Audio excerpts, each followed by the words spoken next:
रास्ते आर्थिक समृद्धि और सुरक्षा दोनों के लिए अति महत्वपूर्ण होते हैं। रास्ता भले ही व्यापार न दे रहा हो, लेकिन बॉर्डर एरियाज में कंस्ट्रक्शन इंफ्रास्ट्रक्चर बिल्ड करना अति महत्वपूर्ण होता है। अब जरा ताइवान के जो रीसेंट चैलेंजेस चल रहे हैं उसके वजह से क्या डायनामिक्स हम देखते हैं विद रिस्पेक्ट टू अक्साई चीन, उसको समझना है। सबसे पहले तो ताइवान का बेसिक्स और उसके बाद चाइना के लिए क्यों इंपॉर्टेंट है अक्साई चीन, इसके पास्ट में जाएंगे और फिर बताएंगे क्या क्या कर रहा है चाइना अक्साई चीन वाले क्षेत्र में, जिससे हमें और ज़्यादा सतर्क रहने की ज़रूरत है।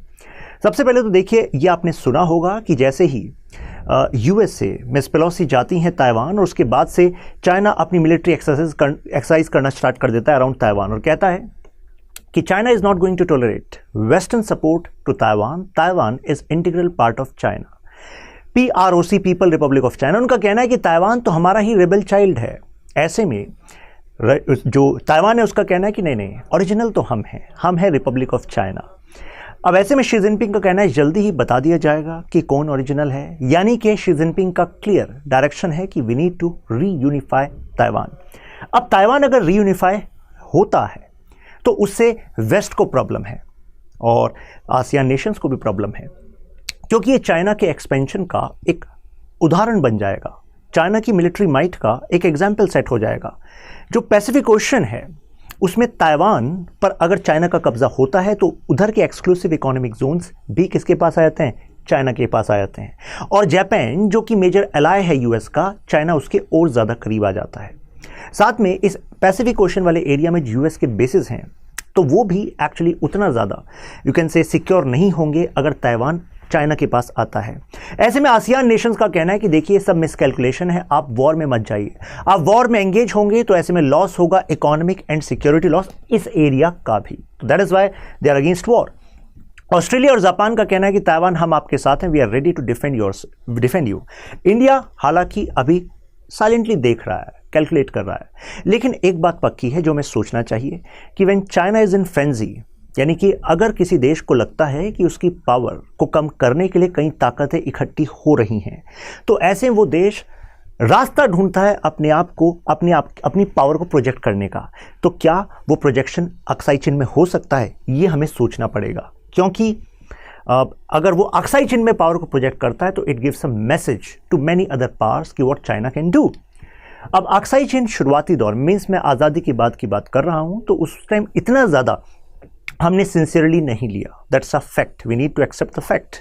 लेकिन जो माओ जेडोंग थे, चाइनीज़ कम्युनिस्ट पार्टी के लीडर, वो स्ट्रेटेजिक इंपॉर्टेंस को समझते थे अक्साई चीन की, और इस वजह से वो चाहते थे कि ये जो जिंगजियांग रीजन है और इधर जो तिब्बत है, इनको जोड़ना होगा, तभी वो जो चाइना बनाना चाहते थे, एक चाइना, वो एक्चुअली बन पाएगा। तो उसके लिए यहाँ से रोड ले जानी पड़ेगी, और रोड ले जाने के लिए उनको इस क्षेत्र को अपना बताना पड़ेगा, अपना प्रूव करना पड़ेगा। और उसके बाद हम देखते हैं 1962 का वॉर, और उसके बाद करीब 38,000 स्क्वायर किलोमीटर एरिया, भारत का क्षेत्र, चाइना के अधीन आ जाता है। और फिर उस एरिया को जो डिमार्केट करती है बाउंड्री, मींस इंडिया और चाइना की, उसको हम LAC, line of actual control कहते हैं। अब क्यों इंपॉर्टेंट है ये? एक तो कहा जाता है कि देखिए अक्साई चीन पर चाइना का कब्जा जो भी है और इसका फर्दर एक्सपेंशन जो चाइना के इंफ्रास्ट्रक्चर प्रोजेक्ट से हमें लग रहा है, जो भी मैं प्रूव भी करूंगा आपको, तो ऐसे में ये दिल्ली के बहुत करीब है। इस वजह से ये चाइना के फेवर का एक्चुअली यू कैन से स्टेप हो सकता है, क्योंकि ये एक तरीके से थ्रेट है इंडिया की सॉवरेनिटी। आप इस बात से वाकिफ़ होंगे कि अगर किसी भी देश को हराना है तो उसके कैपिटल पर आप अपने इन्फ्लुएंस को बढ़ा दीजिए, उसके इतने करीब हो जाइए कि उनको लगे कि सीधे सीधे खतरा हो सकता है। साथ में सेंट्रल एशिया अक्साई चीन जोड़ता है उसको फर्दर इस पाथ के थ्रू पाकिस्तान से, पाक ऑक्यूपाइड कश्मीर से, वो एरिया जो चाइना को पाकिस्तान ने दिया था 1963 में, हम शाक्सम वैली की बात कर रहे हैं। तो यानी कि सेंट्रल एशिया के रिजर्व्स का इस्तेमाल करना है चाइना को अपनी प्रोग्रेस के लिए, तो उसके लिए भी ये एरिया चाइना कहता है हमारे लिए इंपॉर्टेंट है। शशांक त्यागी फॉर यू, आप मेरे साथ जुड़ सकते हैं इंस्टाग्राम, टेलीग्राम, ट्विटर पर। नाउ हम बात कर रहे थे अक्साई चीन क्यों ज़रूरी लगता है चाइना को अपने लिए। नंबर 1 बताया, दिल्ली के करीब है। दूसरा, वो पाकिस्तान को बेस दे रहा है वहाँ पर। कारण, अगर इंडिया पाकिस्तान के वॉर होता है तो पाकिस्तान अक्साई चीन वाले क्षेत्र से #अक्साई हिंद नाम बदलिए, नैरेटिव बदलिए, तो ऐसे में वो इनके लिए बेनिफिट हो सकता है। दूसरा देखिए, इस एरिया में जो ग्लेशियर्स हैं, चाइना सेमीकंडक्टर इंडस्ट्री का पावर हाउस बनना चाहता है फर्दर। तो अब जो सिलिकॉन वेफर्स होते हैं उसमें आपको वाटर का बड़ा इस्तेमाल करना पड़ता है, तो उस वजह से भी इंपॉर्टेंट है। साथ में लेड एंड जिंक के डिपॉजिट्स हैं इस एरिया में, तो यानी कि रिसोर्स वाइज भी इंपॉर्टेंट है। अक्साई-चीन हाईवे, ये 219, ये पहला वो हाईवे है। देखिए ये जो आपको येलो पार्ट दिख रहा है ना, अब आप देखिए ये जो अक्साई-चीन वाला हाईवे है, ये जिंगजियांग रीजन और यहाँ पर ये तिब्बत को जोड़ रहा है, और देखिए अरुणाचल तक जा रहा है। और हम सबको पता है कि अरुणाचल वाले पार्ट को भी चाइना अपना पार्ट कहता आया है। मैंने आपको बताया था कि रास्ते आर्थिक समृद्धि और सुरक्षा दोनों के लिए ज़रूरी होते हैं। तो अगर हमें पता है चाइना की ये पॉलिसी है कि रोड के थ्रू वो फर्दर अपने टेरिटोरियल क्लेम को एक्सपेंड करना चाहता है, तो हमें उसके काउंटर में बॉर्डर पर रोड्स चाहिए, इंफ्रास्ट्रक्चर चाहिए। क्या इंडिया ने कुछ किया है? जी हाँ, किया है।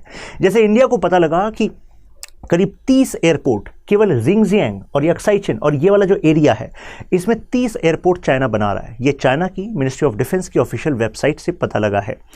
उनका कहना है कि ये सिविलियन एयरपोर्ट है, मिलिट्री पर्पस के लिए यूज़ किए जा सकते हैं। लेकिन इंडिया यहाँ पर इस क्षेत्र में जो लद्दाख यूटी है, इस क्षेत्र में 37 हीलो पोर्ट्स बना रहा है, हेलीकॉप्टर पोर्ट्स।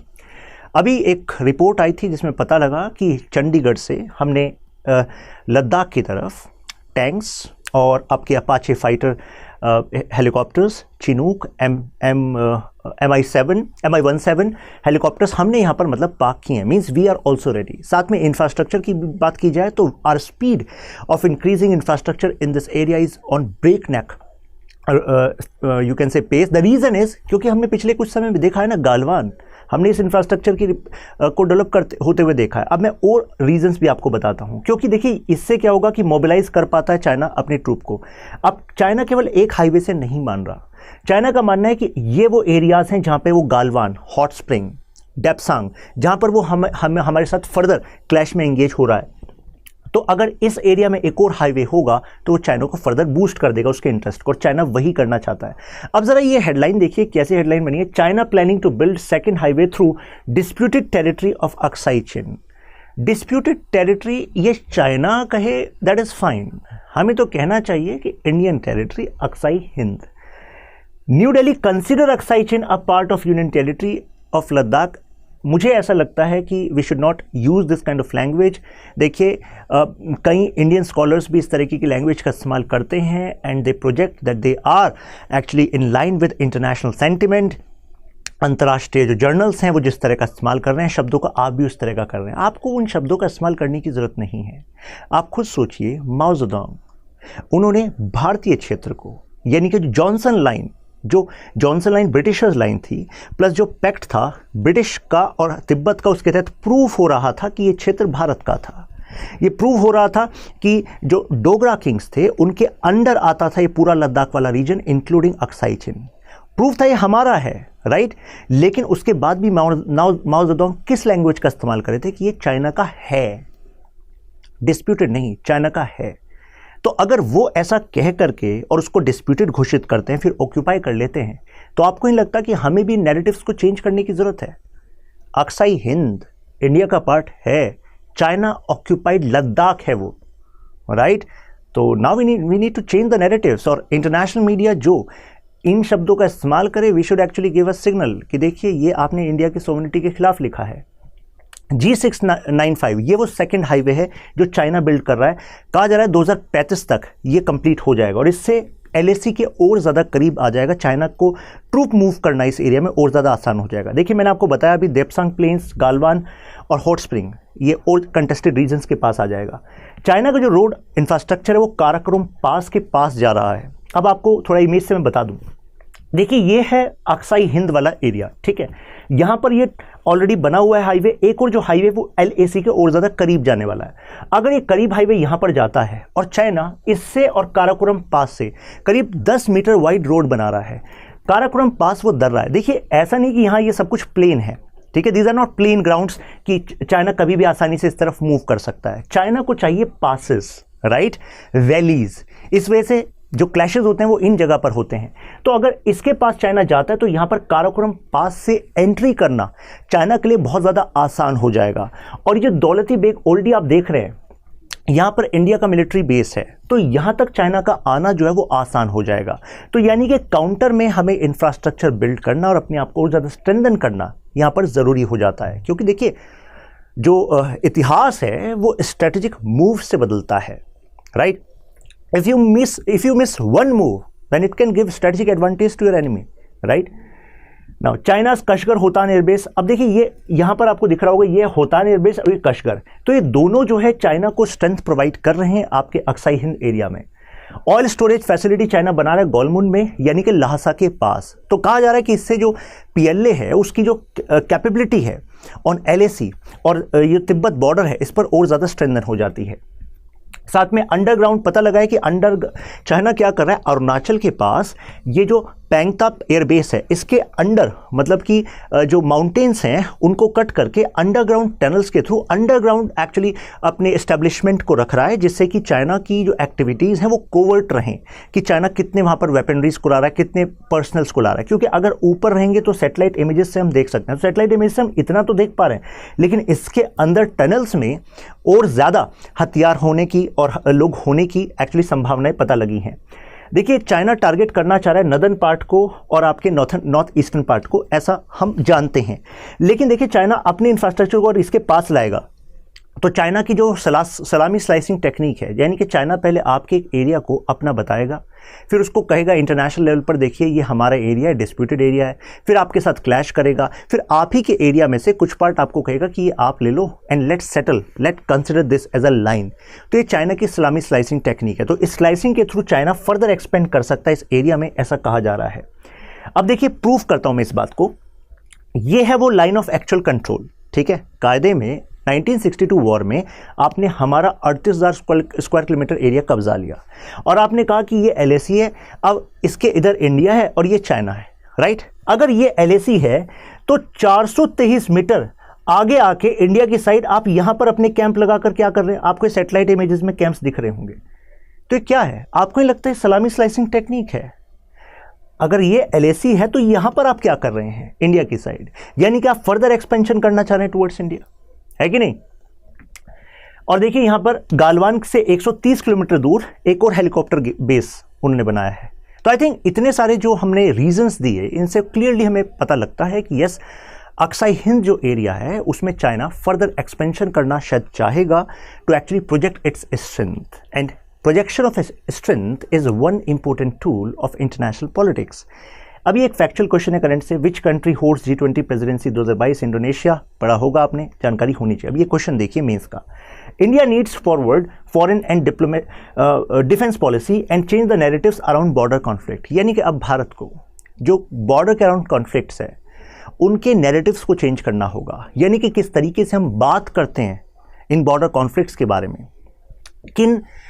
किन मुद्दों पर सपोर्ट करने वालों को हम डिप्लोमेटिक एंगेजमेंट देते हैं, इन सब चीज़ों को हमें बदलना होगा, जिससे कि इंटरनेशनल लेवल पर इन मुद्दों को इंडिया की सोवरेनिटी के लिए जो महत्ता है वो और ज़्यादा दी जा सके। और स्पेशली आपको इस क्वेश्चन में पूछा है कि अक्साई चीन # अक्साई हिंद एरिया के लिए आपको एग्जामिन करना है इस पर्टिकुलर इशू को। तो आई थिंक आपको क्लैरिटी मिली होगी। अगेन लास्ट रिमाइंडर आपके लिए, GS फाउंडेशन बैच 14 से स्टार्ट हो रहा है। पॉलिटिकल साइंस इंटरनेशनल रिलेशंस एक बैच ऑलरेडी चल रहा है, क्लासेस चल रही हैं। दूसरा 7 अक्टूबर से स्टार्ट हो रहा है। त्यागी लाइफ कोड यूज़ करके आप इमीडिएटली अपनी क्लासेस को स्टार्ट कर सकते हैं, क्योंकि कई बार हम केवल एक फैसले से दूर होते हैं उस रास्ते को एक्चुअली अपनाने के लिए जो रास्ता हमें सफलता की ओर लेकर